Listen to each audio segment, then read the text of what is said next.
I've known Susan for a number of years, and I've watched her both as a grassroots leader and more recently as an elected official. And in both instances, it's her leadership that comes through. I've seen her in both roles do things that people didn't think were possible. And I think that speaks to her ability to inspire people, to pull them together, and to work towards a common goal. The biggest challenges I see with the field of candidates in the lieutenant governor's race is there's a real lack of leadership. And it's a lack of leadership not just in the field of candidates, but I think in politics in general, in both parties. Too few people are willing to stand up and say, hey, I've got an idea, follow me.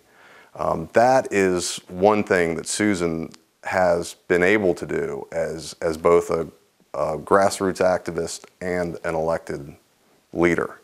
One thing that definitely separates her from the field, obviously, is leadership, but she's completely unafraid.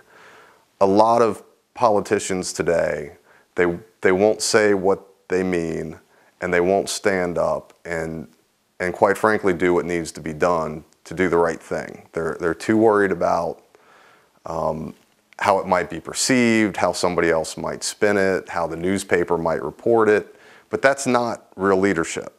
Real leadership is doing what's right regardless of the consequences, and I've seen from day one Susan do that.